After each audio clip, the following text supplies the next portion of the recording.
Why self-made is a myth. The power of collaboration and leverage. There's a popular saying, if you want to go fast, go alone. But if you want to go far, go together. I found this to be very true.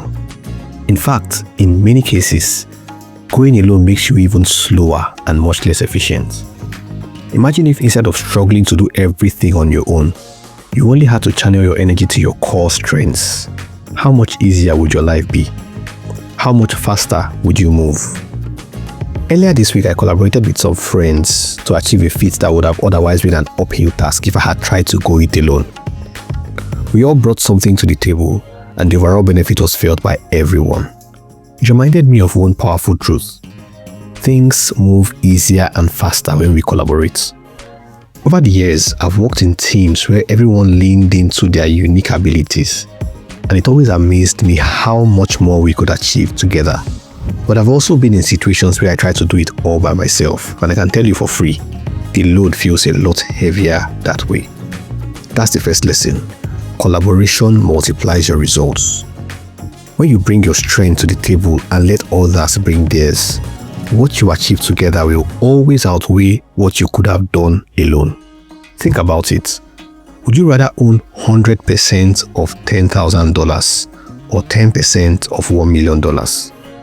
That's the power of collaboration.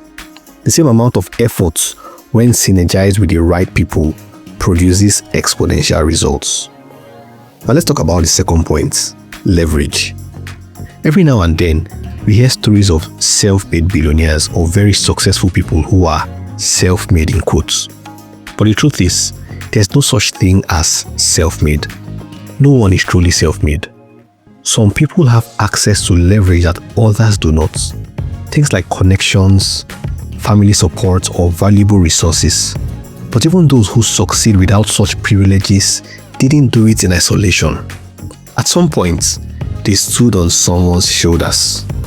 If you've read books that shaped your mindset, the authors of those books contributed to your journey. If you took courses or consumed content that helped you make better decisions, you benefited from someone else's wisdom. You can't honestly claim to be self-made. Some people struggle on their own when they could easily get help simply because they want to earn the bragging rights of being self-made. But my question to you today is, why?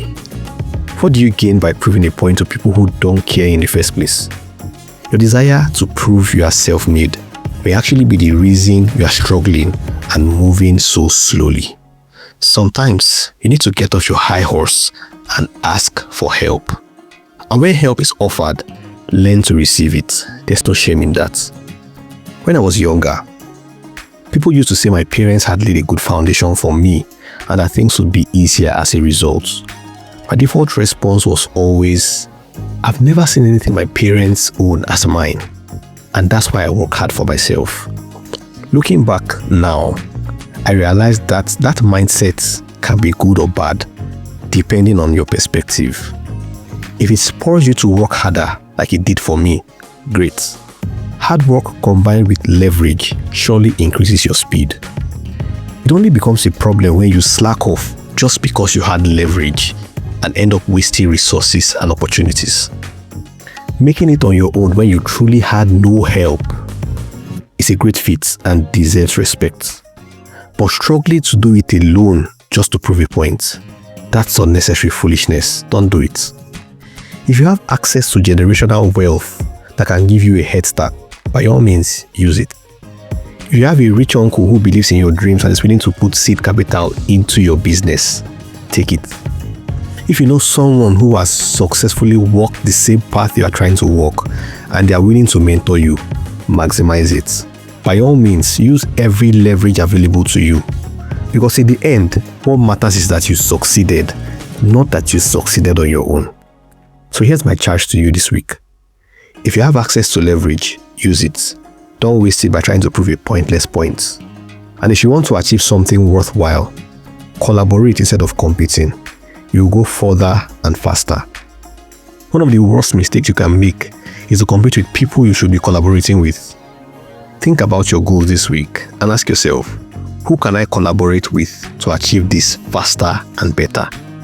What leverage do I already have that I haven't maximized yet? Remember, you don't have to do it alone. Collaboration is a force multiplier. Leverage is an accelerator.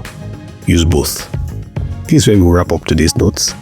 I hope it was worth your time, and I hope you share it with someone who needs it. I'll see you on the next notes. Keep being amazing. My name is Murphy Nnamdi Ochuba.